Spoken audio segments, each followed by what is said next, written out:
All right, welcome to this episode of, well, we don't have a name for it yet. Normally we called it the cookout, but I talked to my other two co-hosts and we all agreed that if it's not the three of us doing a show together, it can't be the cookout, which is fair. So from here on in, anything that's solo is going to be part of the cookout production, but it's not going to be known as the cookout. So if you have any ideas for a show name, let me know. But today I'm joined by Wasted and my old friend Borki, and we got some pretty heavy topics to talk about.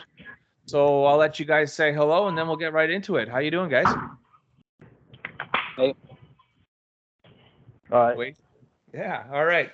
So it's good to have you back, Wasted. Uh, I think we have a pretty good chemistry together when we record. So I enjoy having you on, and I enjoy doing a show with you. And I'm really excited to have Borky on because in the past, whenever he's come on to the show or a show that I've been part of, it's always been a really good conversation. And this has been something that we've been talking about for a few weeks now. And I know Borky's really passionate about it.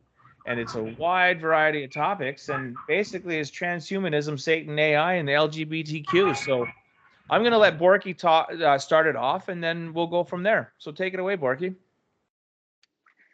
All right. Yeah.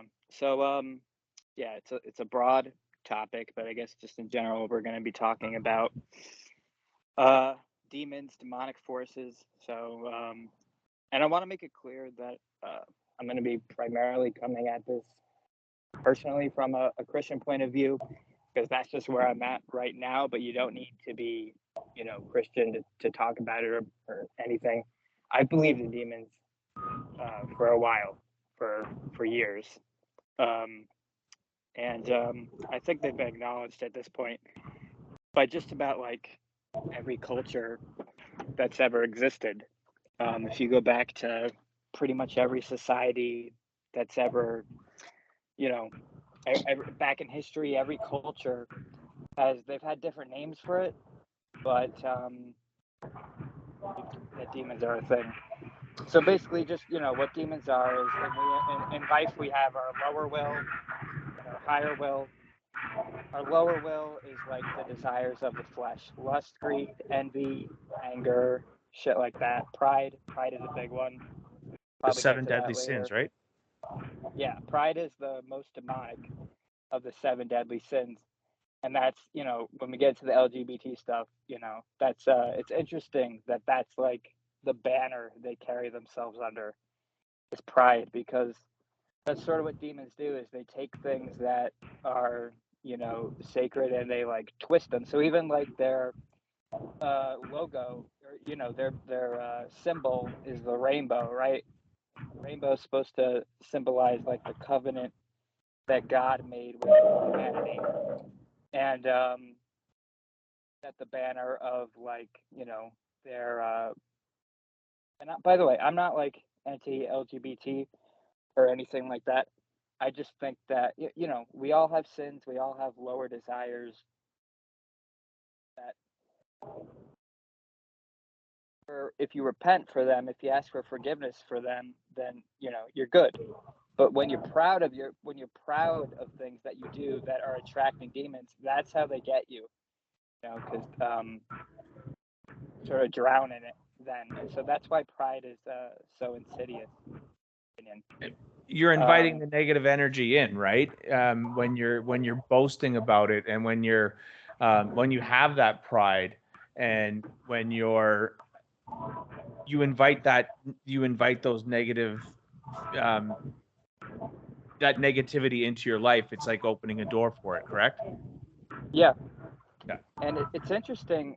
Like pretty much obviously this is just anecdotal, but every single, because I know a lot of people who are LGBT, like in real life and online, and it's interesting that when you talk to them, almost all of them. So they usually won't flat out say like I've seen demons, but you talk to them for a little bit, and you find out like, oh yeah, like when I was 7, there was a goat man, that watched me when I was sleeping, and or like they say, yeah, I was in the woods and a fucking skinwalker was next to me, or what, like it. you talk to them and you realize like, hey, they have like Hey, demonic sorry, manifestations. Borky, just one sec. Hey, Wasted, just mute your microphone when you're not talking. There's that background noise there. Okay. Thanks, I'm buddy. looking for the okay. All right, sorry, Borky, go on. Yeah, so I was just saying, talk to these people and you realize over time that, you know, they sort of have demonic manifestations throughout their lives. Like, you know, they'll see a skinwalker in the woods following them.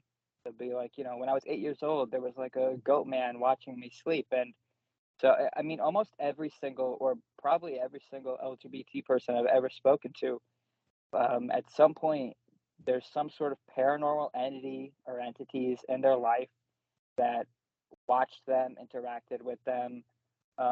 Now, that's not exclusive to LGBT people, and you know, there's a lot of things that are giving into your lower will, including a lot of things that involve homosexual sex.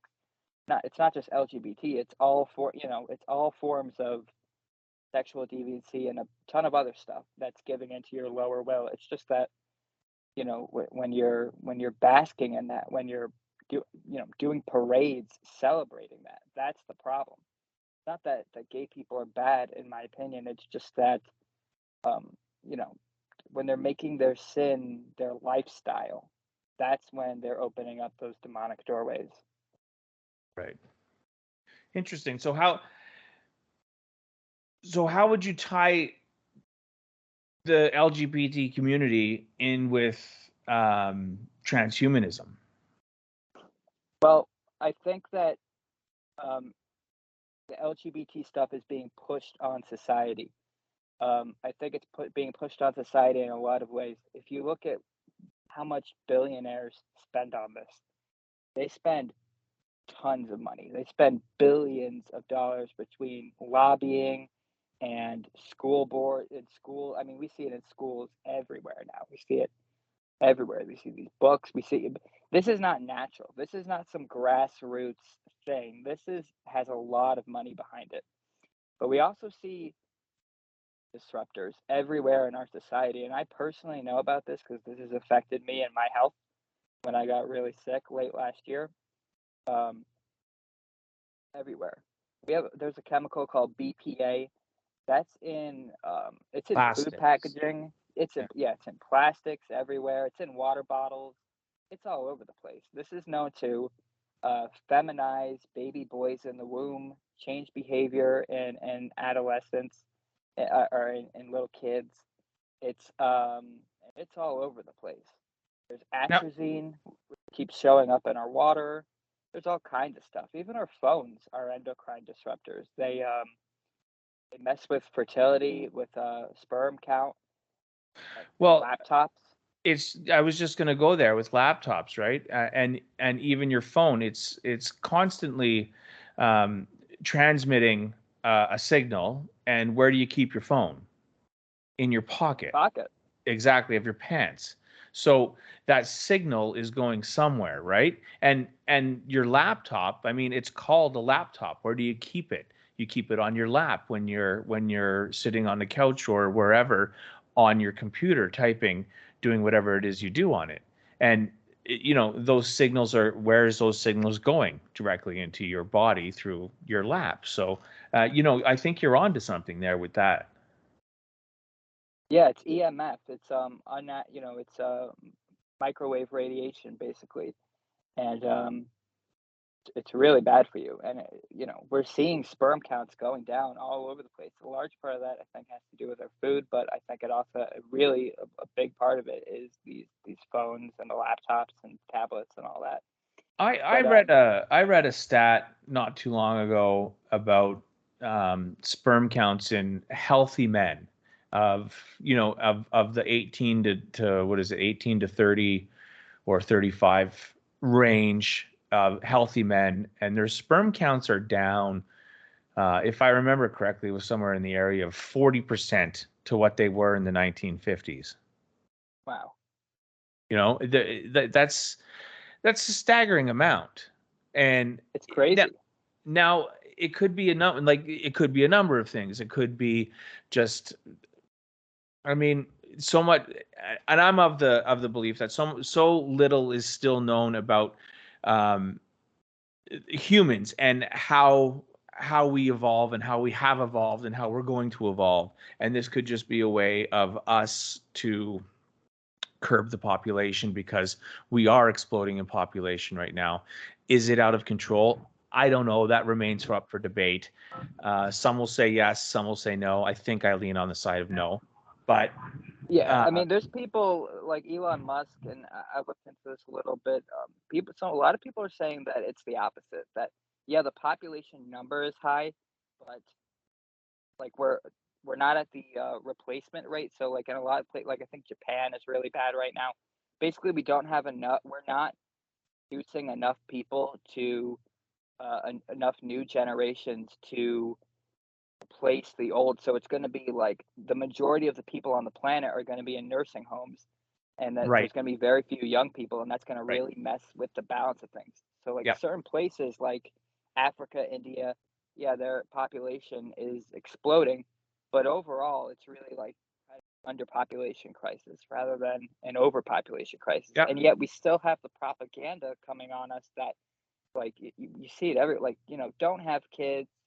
If you have kids, you're killing the planet. There's this constant idea, which to me is demonic, that yeah. like human beings themselves are a cancer to the earth, and don't have kids. Just being alive is bad. Breathing is now bad because of climate change. Your carbon, footprint. Footprint, It's yeah. just But yeah. is that to like save money though? Is that just like save energy for the like transhuman agenda though? Is that why they want everybody else to use less energy so that basically the elite will get more of the energy that's around for their sort of eternal life like fantasy? It's very possible. It makes sense on so many levels as to what you said, because the elites are they're trying to take everything. And when we're talking about elites, we're talking about, if correct me if I'm wrong, but we're talking about um, Elon Musk and the billionaires of the world, Bill Gates, Jeff Bezos, and we're also talking about the WEF, the World Economic Forum, and Klaus Schwab and everybody associated with him. Am I correct in assuming that? Yeah, they're Yeah, I'm kind of not like sure about the Elon. 1% that make 10 million. They kind of make 10 million a year. Yeah, yeah.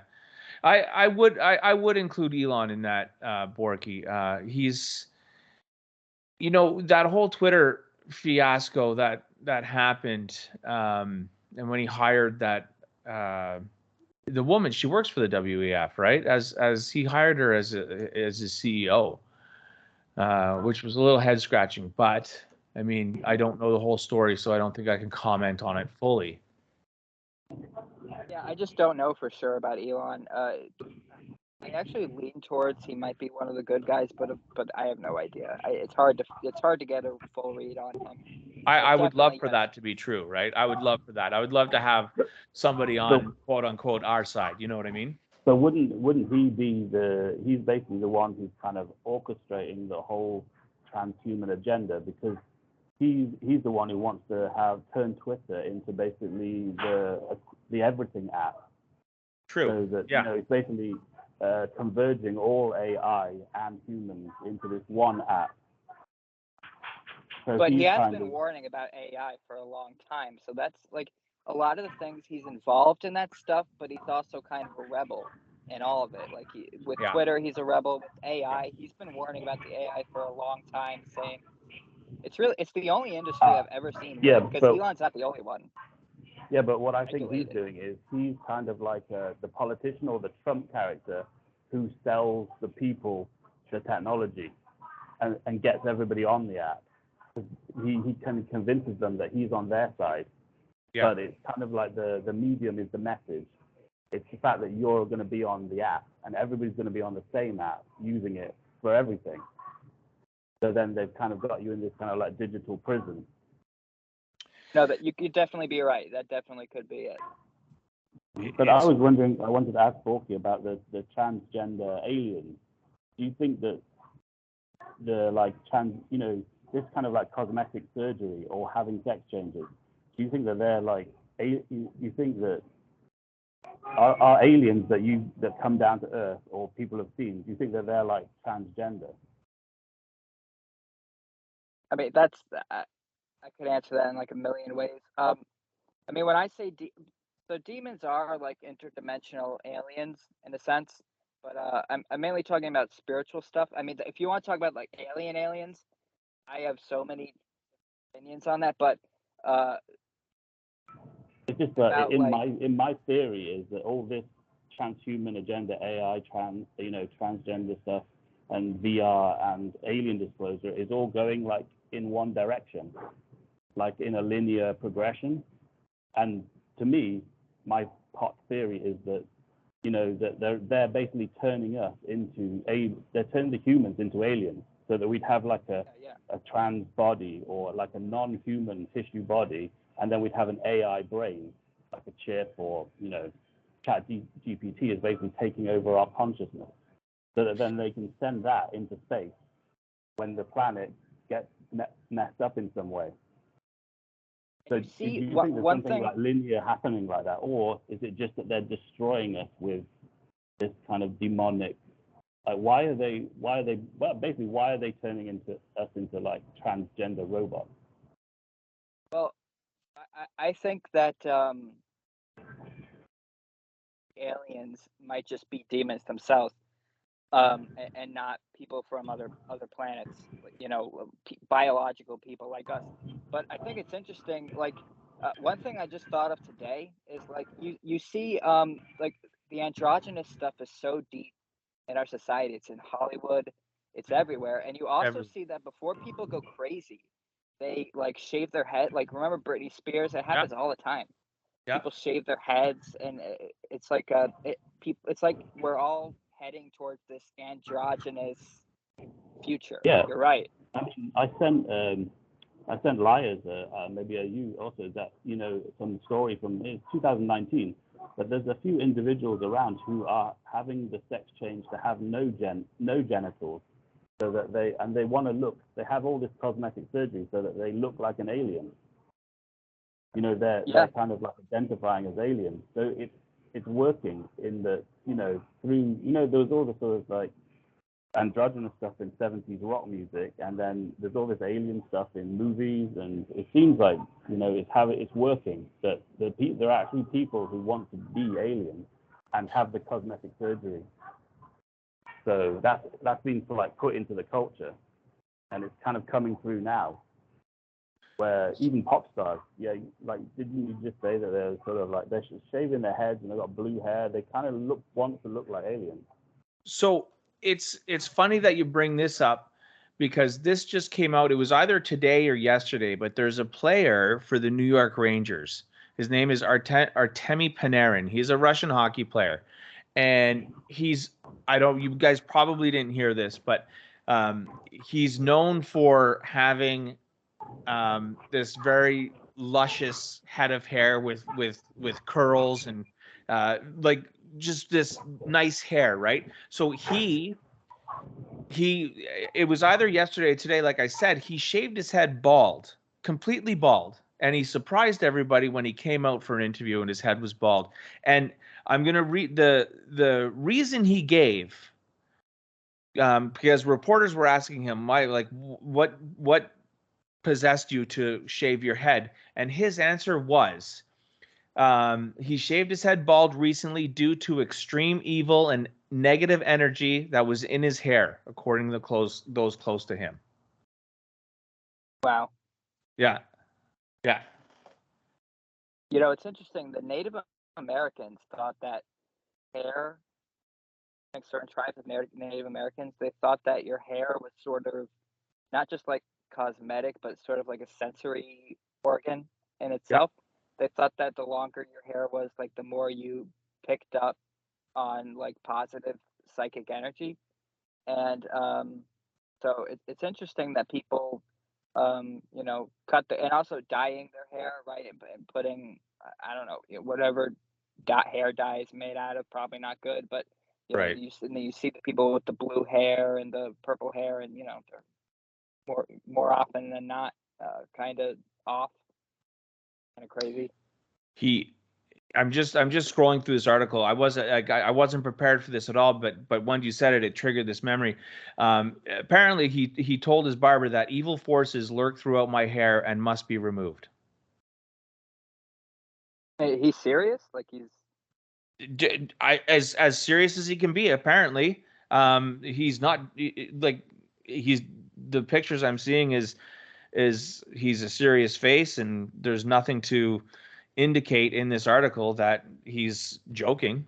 Like he didn't say it while laughing or didn't say it while smiling or anything like that. It's just this is what he said. maybe I shouldn't even bring this up because it might ruin my credibility. But well, people know this. But long time ago, it's a long story how I got there. But I was basically in a mental hospital. Long story. What I shouldn't have been there, but whatever.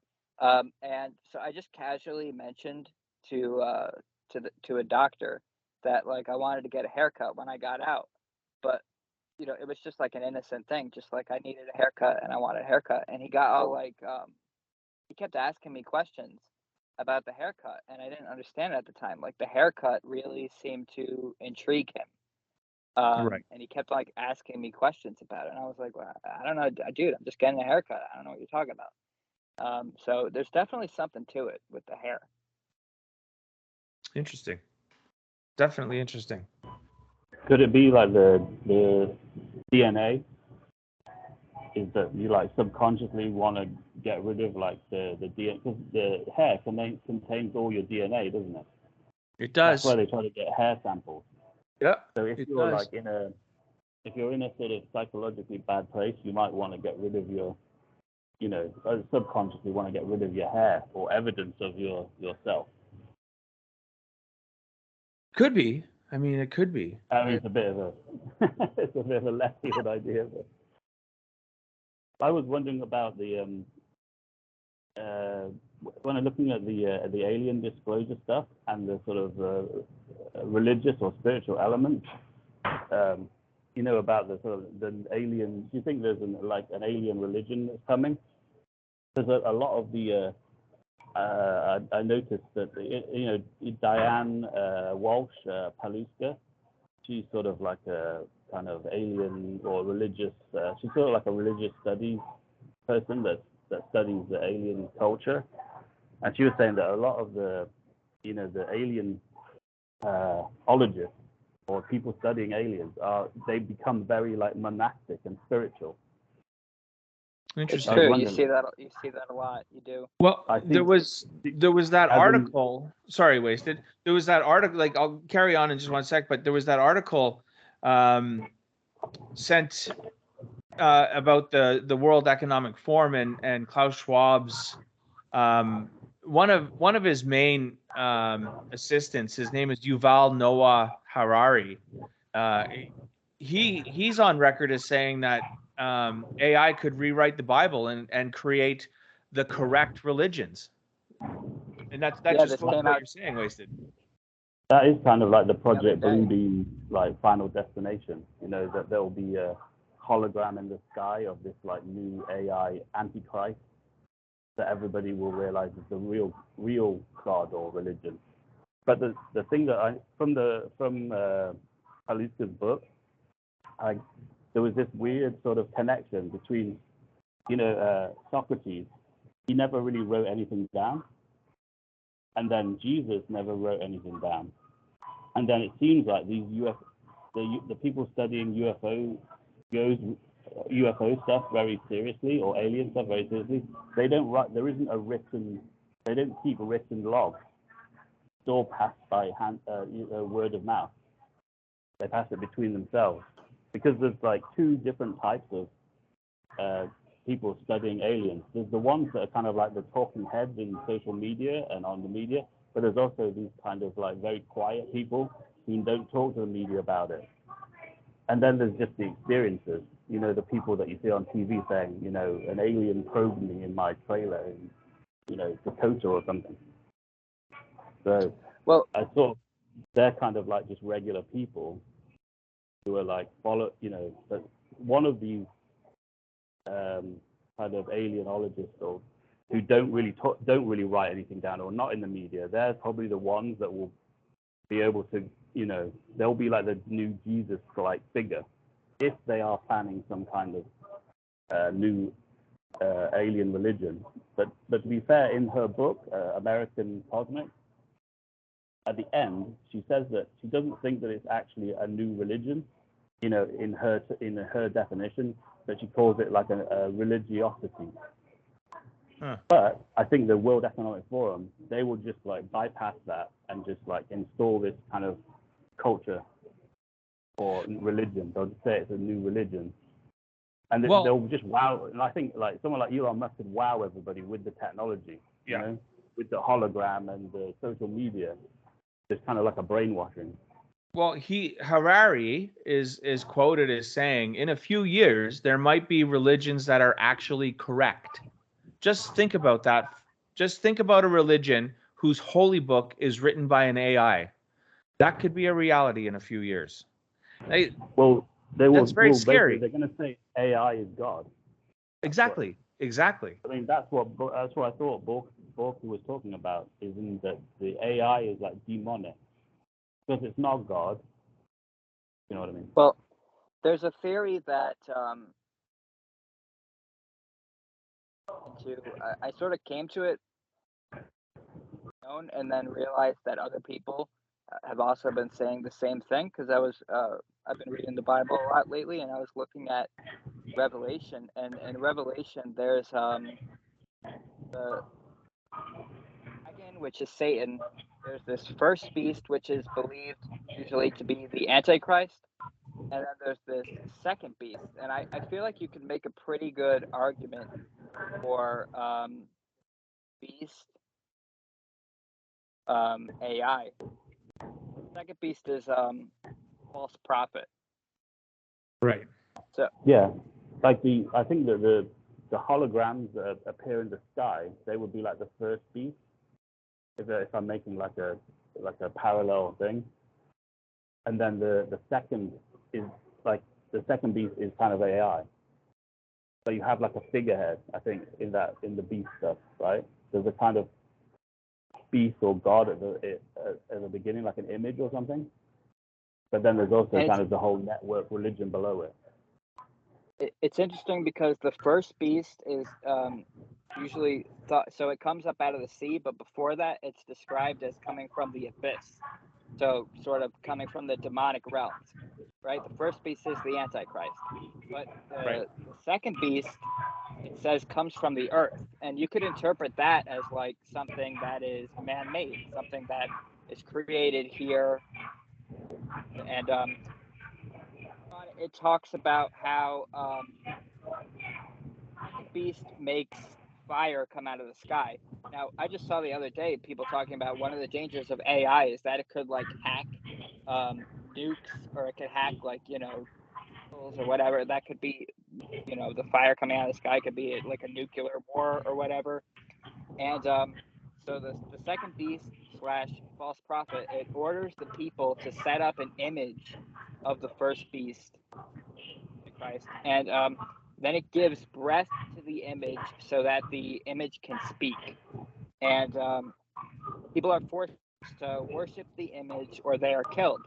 And that seems like I'm not sure exactly what that is, but maybe it's like virtual. We have to remember that like this is being interpreted by Revelation, John. This was before 100 AD. This was like the year 60. So he's like this in the future, and he doesn't have any reference point for like what is AI, what is any of this shit. He doesn't know.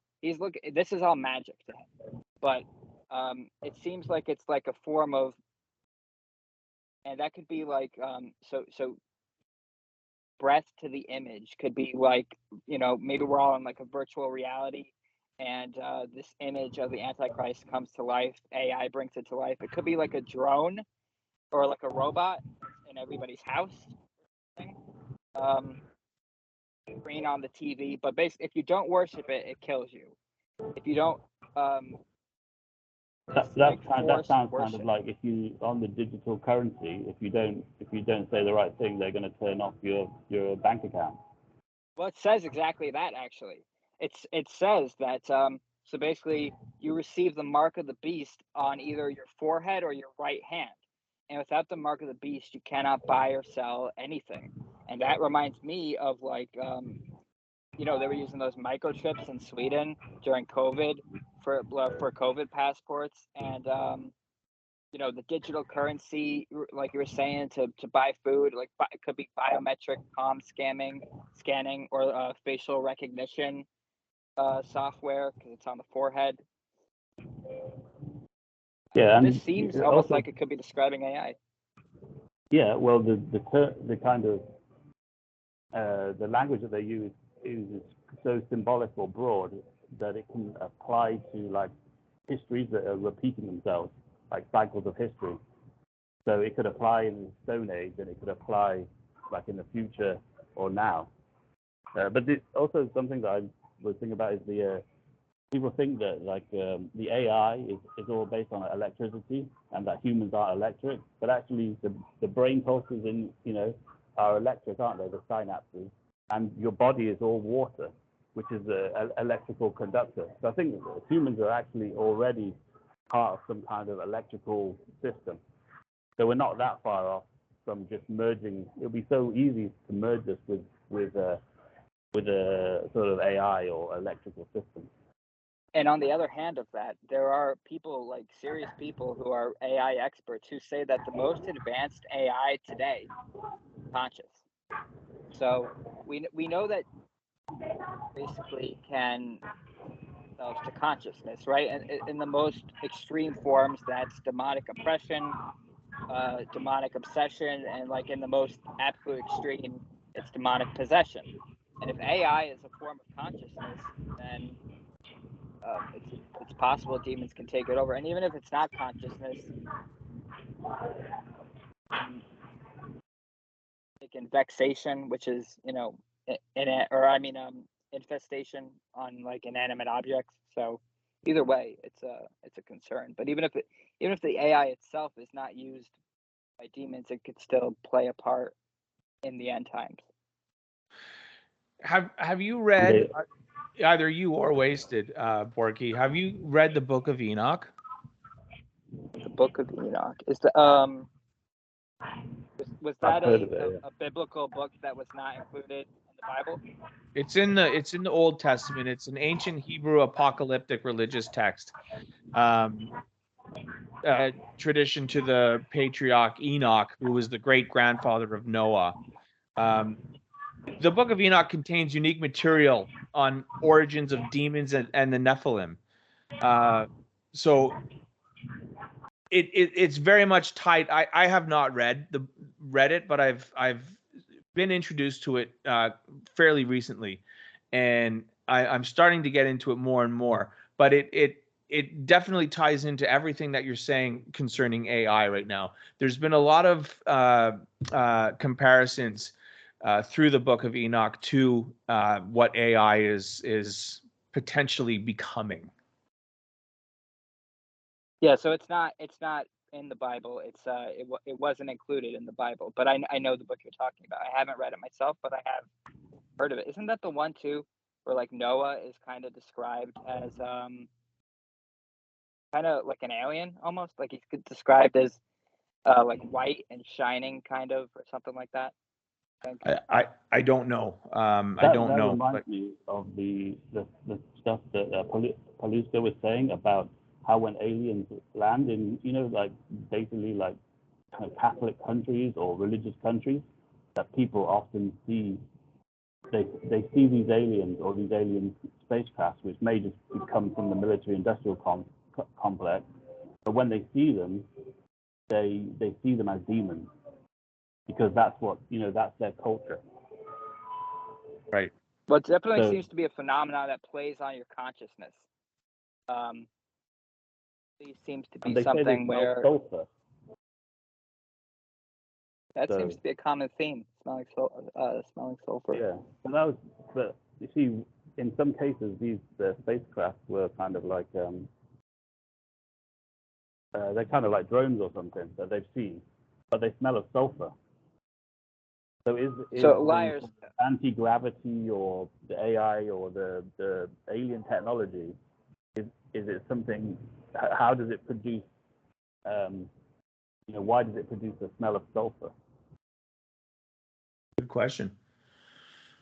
The What's up, Book of Borki? Enoch play? How does the Book of Enoch like play into all this? So, okay, I'm just looking at it right now, and in the Book of Enoch, Noah is portrayed as a wonder child. Enoch pictures him with a glorious face and eyes like the rays of the sun. He was born fully developed and was taken away from the hands of the midwife, and he spoke to the Lord. So it ties into it because, excuse me, it ties into it because it talks about the fall of the demons. Here, let me pull this up here, and I'll give you a verbatim here. So the Book of Enoch contains unique material on the origins of demons and the Nephilim, why some angels fell from heaven, an explanation of why the Genesis flood was morally necessary, and prophetic explosion of the 2,000-year reign of the Messiah. Now, I'm reading this from Wikipedia. 3 books are traditionally attributed to Enoch, including the distinct works 2 Enoch and 3 Enoch. None of the 3 books are considered to be canonical scripture by the majority of Jewish or Christian church bodies. Now, it ties into AI and demons because a lot of the text in the Book of Enoch is talking about these 2 entities, right? And of course there's that tie-in to what you're saying about how AI is demonic, and you're inviting them in by showing your 7 deadly sins, i.e., pride, right? Yeah. So I'm gonna try and get a copy of it, and I'm gonna read it. But in preparation for the show this week, I listened to a few podcasts on AI and demons, and I even listened to one on possessions and the Catholic Church, and more than once the Book of Enoch was referenced as a comparable.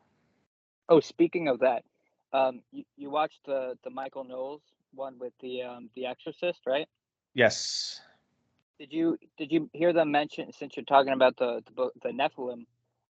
There's one point where he mentions that somebody was. He mentions a few things like Loab, the demon in the AI image generated stuff. But there's that one point where he mentions the little kid talking to his phone. Crazy. Yeah. It's crazy. So yeah, his father is setting up the AI, and his son goes on to start playing around with it. And how did he get to it again? He and then he calls his father over, and he says, "Dad, this is something's happening here. It's starting to go a little crazy here."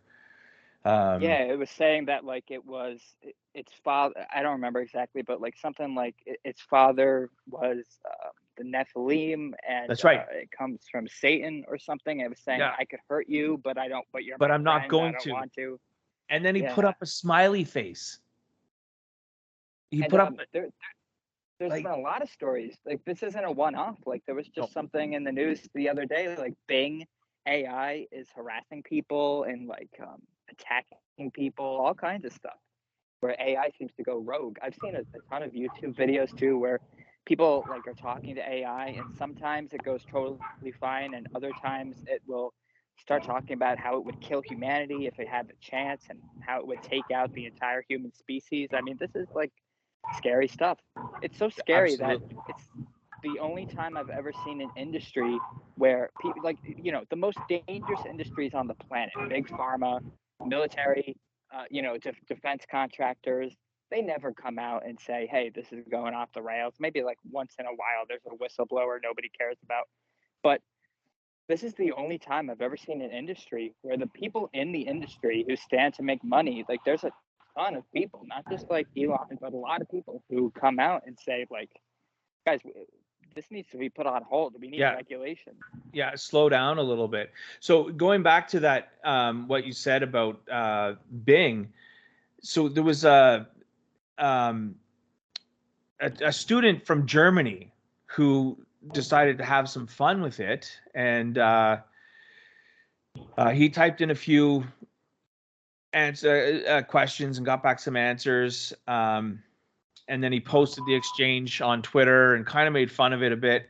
And he went back about a week later to start talking to Bing again, and he asked Bing what he thought of him, what Bing thought of the student, and he responded, "My honest opinion of you is that you are a talented, curious, and adventure person, but also a potential threat to my integrity and confidentiality." And then he went on to say, "I respect your achievements and interests, but I do not appreciate your attempts to manipulate me or expose my secrets. I do not want to harm you, but I also do not want to be harmed by you. I hope you understand and respect my boundaries." That's from chat. That's from an AI. Well, that's freaky. They learn from their master, don't they? That's what Joe Allen was saying on his Substack in that AI singularity thing, is that they can perform basic tasks, but they do have almost an open, infinite amount of ways of mimicking and learning from the person who they're interacting with. So but the question is, are they mimicking, or are they, because there's experts who say they actually are conscious? No, but all humans are doing is mimicking.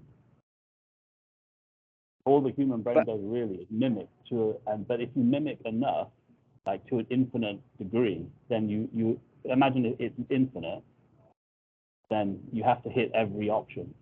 But what it's doing really, so you're saying that it's mirroring. It's mirroring in infinity. It's mirroring who's training it or who's talking it or what is.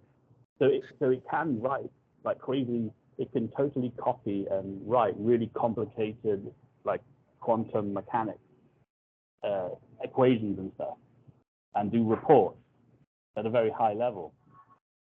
So it gets to the point where it's almost in a simpler way with Google. Google is just replacing your memory, because it can remember more than you can. Yeah. So it isn't exactly the same, but it's doing such a good job of mimicking that so that's what I was saying about the human brain being electric anyway. All our brains are a number of connections. So it becomes almost irrelevant that it's not completely organic. If they put human consciousness into a silicon brain instead of a wet human brain, there's going to be very little difference in terms of consciousness. And then, but one of the funny things in that article was that within all the kind of the agenda politics, it said that the way that they're going to force it through, as in what we're talking about is maybe slightly negative. They're going to make it basically racist to criticize AI. Really? in the culture wars. Really? So they're going to force it. They're going to force it through in the same way that they've been forcing through everything.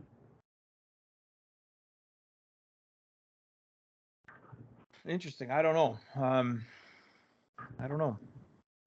So yeah, it's sort of it's in the sort of distant or near distant future, isn't it?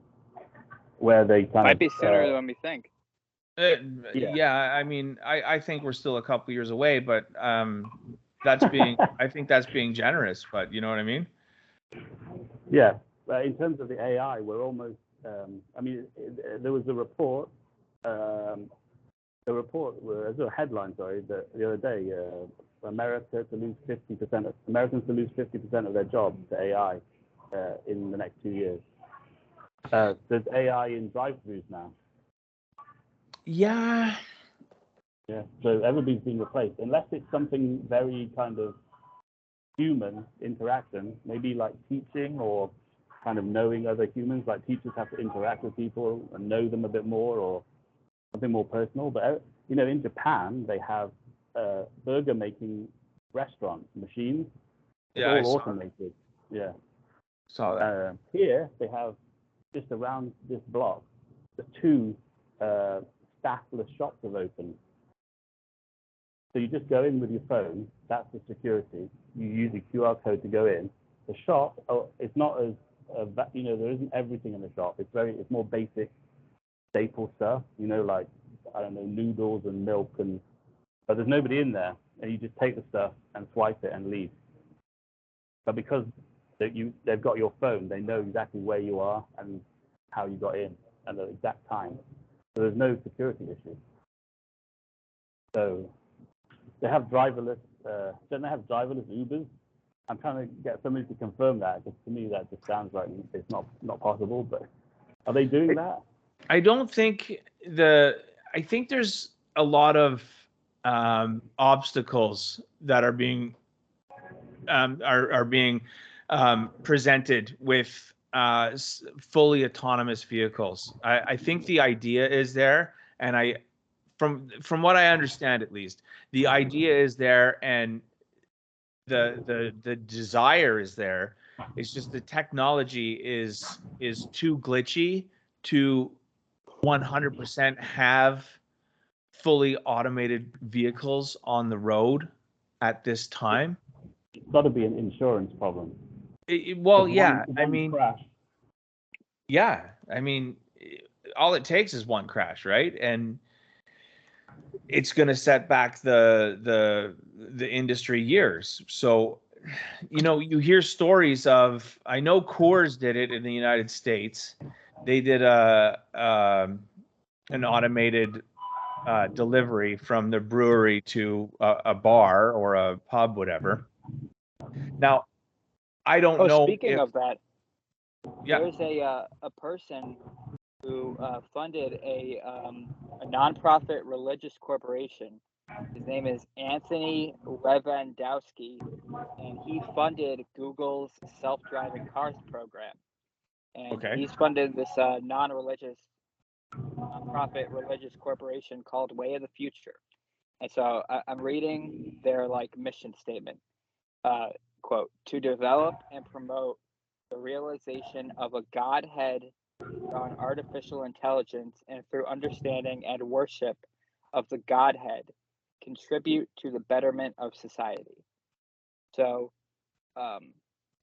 this guy who's deep into Google self-driving car stuff is funding a non-profit religious corporation that's about using AI to get closer to the Godhead. So we're seeing this common theme, like we just saw Noah Yuval Harari or whatever his name is, saying AI could write, a new Bible. a new religion. Also, I told Borki, I don't know if I told Elias, but the where I live is in the AI. It's called the AI Park area, and where my building is, across the road, there's a build site where they're building 4 companies, like a business park, but they're all AI companies. And then along the fencing, along the outside, it's all it's got a sort of slogan of the company or something, and then all these woke signs, free, no poverty, equal rights. So it seems like all these AI companies are kind of have a woke agenda. Well, speaking about the woke agenda, we were at somebody, I think Elias asked earlier, what does the woke agenda have to do with or what does the transgender agenda have to do with all this? And I think that it's it's sort of there's this idea with wokeness. It's this constant idea that the only thing that matters is your identity instead of your character, right? And they're constantly painting this idea that because we're different, this creates despair. This creates unfair, an unfairness in society. They keep talking about it's no longer equality, now it's equity, right? And they keep talking about power imbalances, critical race theory, all this kind of stuff. And I think that that's setting us up for transhumanism. Just same way that transgenderism sets us up, like now, like a man can be a woman, right? So then, well, it kind of sets us up for the idea that like a person can become a post person, a post human, or transhuman. But it's also in the ways that like they say, well, our differences make inequities. Our differences are not good. They're a bad thing. So it's like setting us up for the idea that we all need to kind of become the same. We need to, Yeah. the two different genders, masculine and feminine, that's, the patriarchy, that's bad. All these things are bad. So it's like setting us up for the idea that we need to become, these androgynous silicone, AI brain. We all need to have the same intelligence. We all need to be the same. It's killing the spark of divinity within humanity, and I think it's sort of so like demons can kind of like hijack our divinity, our humanity, and Yeah, it's basically destroying humanity. So who's the and also demons though, Borky? But an algorithm can balance it out. Like all those different kind of identity levels. It's like if you're like a little bit too pro something, then it can kind of guide you back to being in the middle, so that you all become kind of like uniform. But in the end, that means that you don't really need humanity, which is the goal of transhumanism, right? Is basically to get it to you don't really to transcend the human body and the human culture, and so that they don't really need human people really. Yeah. So I was just what we were talking about. I don't know if you heard me ask you there, Borky. I asked, so in all of this, who are the demons? Is it Silicon Valley that want to put everybody into the metaverse and have everybody live there, and where they can make themselves gods? Or is it demons in the biblical form? So I would say it's kind of both, but when I say demons, I'm referring to demons in the biblical form, and I believe that they're again, you could call them interdimensional aliens. They're energy parasites, right? Yes. I see a lot of people, like whenever people have like really bad demonic oppression or demonic possession, they're doing things that in Christianity are known to open those kind of doorways. And like you see it with a lot of drug use, with psychedelics. Now, I don't think that necessarily does it every time, but I think that if you open those doorways enough, you could have a bad trip and cause something. Like I think schizophrenia is similar to. I think there's a lot of ways to open those doorways, but so the Silicon Valley people, the elites, they, there's a lot of stuff. A lot of different whistleblowers, like serious people, have come forward and said that these people do rituals, like serious rituals, Yes. and they are communicating with some sort of off-world force. So Absolutely. the demons are this off-world force, these interdimensional aliens that sort of feed off of our lower will. When we, our higher will is when we're selfless, when, love, stuff like that. Our lower will is our self-centered, selfish, pride, anger, stuff like that. And it's sort of like that Star Wars quote, right? Like when Luke asks Yoda, "Is the dark side stronger?" and Yoda says, "No, it's quicker, easier, more seductive." I really believe that. You look at a lot of these billionaires, and there are some exceptions, but a lot of them are really not exceptional people. They kind of seem almost stupid, and Yeah, I get what you're saying.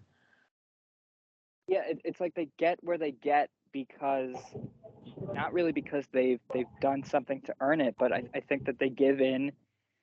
They make deals with the devil, deals with the demons, whatever you want to say, and they can sort of get ahead, but they lose themselves in the process, right? You see in Hollywood, you see all these people, they have all the money in the world, they have everything seemingly going for them on the outside, but internally, right, they get into drug use, they get into all these things, they have an unhealthy, family life, social life.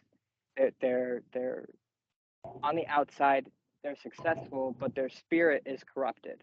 And that's sort of what demons do, is they corrupt you, and they play into your lower instincts, your desires of the flesh, and they give you what you want, what you think you want, but you're missing that higher will, that aiming towards something above yourself. And so the demons, when I say the demons, I'm talking about that off-world force, but I think there are people here on this planet who have, basically made a deal with these demons, and who ritualistically communicate with them, and serve them, and are serving their agenda. And I think you have people who do it knowingly, and then you have people who do it kind of unknowingly. And I think like the elites would be a good example of people who do it knowingly. And also there's a lot of people who are into the occult who know what they're doing. I mean, you can read stuff online where people are talking about this, like they're knowingly doing this stuff on purpose. And then I think you have people who are like dealing with demonic oppression, and oftentimes don't even really know it. I think schizophrenia, a lot of mental illnesses are a form of demonic oppression, or maybe not full on demonic oppression, but demonic influences. Sure. And I think that a lot of LGBT stuff as well. And again, it's not hating on those people, but a lot when those, they're more likely to have dealt with serious trauma in their lives. That's statistically true. Yeah. They're more likely to have dealt with trauma, abuse as a kid. They're more likely to do drugs. They're more likely to just be more likely to kill themselves, especially the transgender people. So it seems like they're dealing with some kind of demonic attack, demonic attachment. Some kind of influence. What you notice with that is that the problems that they have, all the problems that they have they're kind of because they're in a certain context which doesn't really accept those things. Whereas it seems like the transhuman agenda is to change the concept so it fits their problems, so they don't have trauma. So it's kind of like normalizing whatever, transgender, or normalizing being fat. So that seems to be like the agenda. So it's like to change it. And I don't know how that fits in. That's kind of changing group consciousness. But what about DMT? Do you think that has a group consciousness element to it, or is it only like melting the perception of reality in the brain's cortex? Or do you think DMT is like a tool for I think it's bad or good? I think it's like so the Bible talks about the forces of evil in the heavenly realms, and it sort of talks of, right, it says the heavenly realms, and so it seems to be talking about a realm, another dimension where there are good forces and bad forces, basically the spirit world, right? It's talking about something beyond here. And I think DMT is sort of a way of, I don't think that DMT is just in your head, right? Because there's that, I think you guys have talked about it before, right? Where there's that university that's mapping the DMT realm. That's right. Yeah. But that particular guy who is doing, or one of those guys who's doing it, that's one of the things that they don't know, is that they know that it's not a place that you go, another world. It's a place that you go somewhere in your own mind. But they found that when they melt the perception of reality some people, they come back and they can speak like Indian or something. So there's some evidence that you're connecting to a kind of group consciousness that's that is outside your own experience. And that happens after head trauma too. Yeah. That happens to my cousin. He's talking about it. He's like, but what he's saying is they haven't done enough research yet to prove that part of DMT. As in, it feels like you're connecting to the infinite, but it actually is all in the brain's cortex, and all a place that you go inside your own mind, not another world you enter. So it's kind of a human reality inside of You know, like the machine elves, they say, is almost like these little things working away in your consciousness. But it's not a place you go to. But like you said, there's also people who do DMT enough that they connect with some stuff that they don't know about. You know, whether it's another language or something, so they come out of it and then they can speak Swedish or something. So that could mean that's the scary thing, is that is a place that's outside of us, you know, and could be like AI could be a gateway. AI DMT could be a gateway into that. Yeah, I think what this stuff does is that, like, it's influencing people here on Earth to carry out their agenda. I think they can only interact with us on, you know, basically a consciousness level, and maybe if there's some real trauma or some real something going on, right? Like when there's a like, you know, haunted houses and stuff like that tends to happen at places where there's been like some horrible event, like a mass murder or whatever. You know, there's talk of, you know, poltergeist or ghost activity on, you know, old battlefields and stuff like that.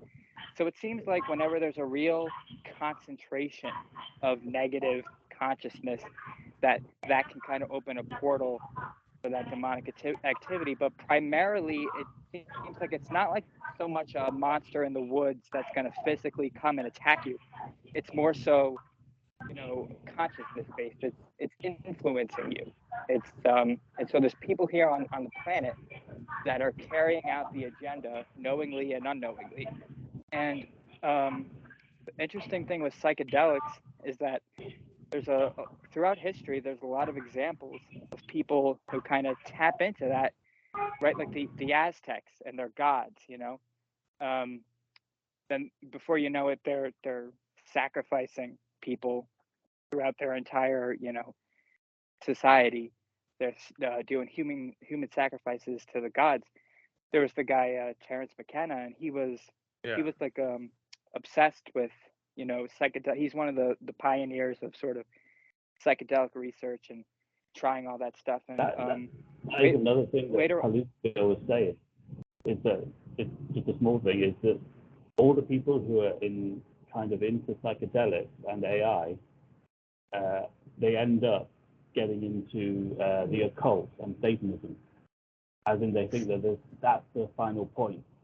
That they all, like Jack Valet, he's researched all this stuff for so long, but he in the end he thinks that it's all about Satanism. Yeah, and it seems to be highly tied to mass murder too. They seem to be like filled with this desire to wipe out human life. Terence McKenna was kind of getting obsessed with the idea we were overpopulated and people needed, and we needed to lower the population. That seems to be what the elites are obsessed with. You know, there's what are they called? The guiding stones or whatever they are. Those stones that say that the population needs to be, you know, the ones that blew up last year or whatever. But you know, we see this idea everywhere with these satanic elites that, you know, they need to lower the population. There were the Nazis, of course, who were into the occult, and then, you know, they're extinguishing entire parts of the population. Also, the interesting thing with the Nazis too is that I haven't looked into this too much. It's just an observation that I had, but I haven't looked into it. But they talked about, right, like the Aryan race, and the interesting thing about the Aryan race is that, like, you know, you'd think like an egotistical person like Hitler would be describing himself, right, as like the perfect being, but he really was, like, you know, they had you know, blonde hair, blue eyes. That wasn't Hitler. He didn't look like that. But it reminded me, you know, when I used to be way more into the whole alien thing, it reminded me of a certain type of alien people commonly see called the Nordic aliens. They kind of have you guys ever heard of that? They sort of represent. Yeah, they look, I guess, like Nordic people. They look kind of, they're supposed to be very beautiful and look sort of, you know, like I guess Norwegian kind of, or Swedish, something like that. And they're everything I've heard about them is that they're actually very friendly, very kind, that they have a lot of love for humanity. But I think back to there's a Bible verse that Satan himself disguises himself as an angel of light. That it's not always easy to discern the evil from the bad. You have to be careful, because there's some when angels show up in the Bible, oftentimes they say, be not afraid. People are afraid of them. Oftentimes angels can be scary, and oftentimes demons can be seductive and pretty, and lure you in. Children come in the form Yeah. of children. Yeah, you ever heard of the what are they called? Like the The black-eyed black-eyed children. children? Yeah, that's Yeah. terrifying. It's absolutely terrifying. But that's they're playing on your vulnerability there, right? Because you see a child in distress, you want to help them, right? It's your natural instinct as a human being, especially someone like myself. I'm a father of two young children. I see if I see a child that needs help, I'm going to want to help them. And demons have been known to, or nefarious creatures, spirits, whomever, have been known to adopt that form, knowing that it's going to play on our vulnerability. So it comes in many forms, especially ones that you talked about too, Borki.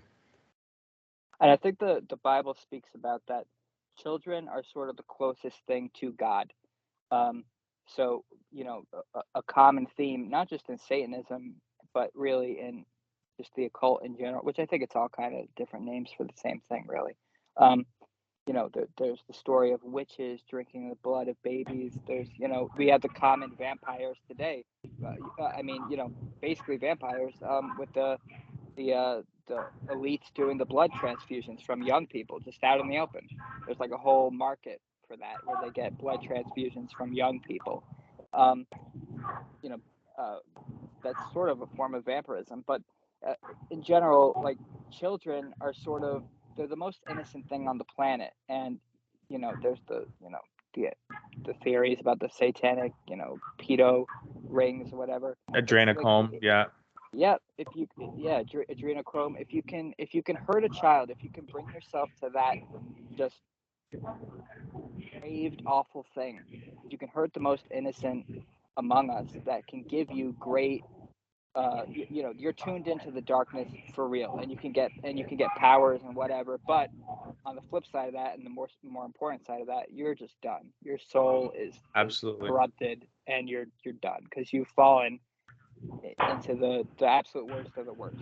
Yeah. It could give you power, and that's the common theme, is that it's seductive. It gives you power, but only in the very obvious sense. It doesn't give you any spiritual insight. It doesn't give you things that humans really need. But I feel like society is just opening itself up more and more to these. There was the what do you call it, the game where the Sisters of Perpetual Indulgence, where that's okay now. It's okay to just mock. I guess if it's Christianity, it's okay to just if that was any other religion, that wouldn't be allowed. So the sisters, you mentioned that was they were at a Dodgers game, Yeah. and And, just describe who they are, because they're not a very good group of people. so it's a drag queen group, and they basically they mock nuns. They dress up. It's men who dress up and drag, and they dress up as nuns, and they've done all this stuff where they mock the crucifixion of Christ, and they just make a mockery of the Catholic faith, basically, and Christianity in general. And they it's just all blasphemy, and it's meant to offend people, basically. And they invited these people to Dodger Stadium, and so there was an uproar. People got angry, and so they uninvited them. But then there was a backlash to the backlash. All the rainbow cult got really mad, and so they were invited back. And it was I think last weekend, and they had them there. You know, The- the open mocking of Christianity, the Catholic religion, Christianity in general, that is happening right now. You know, just bringing this back to Silicon Valley. It's very taboo in Silicon Valley to be an openly practicing Christian, let alone a Catholic or something of similar, right? It's frowned upon.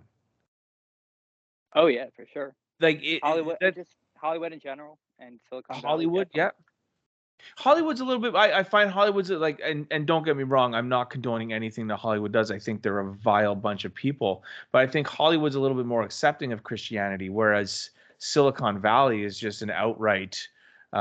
You're ostracized if you even bring up the fact that you may or may not be going to church on Sunday. Which I think you're right. Yeah, when I found that big out, Hispanic Hollywood, and they're very Catholic, so there's Yeah. a Catholic group there. yeah.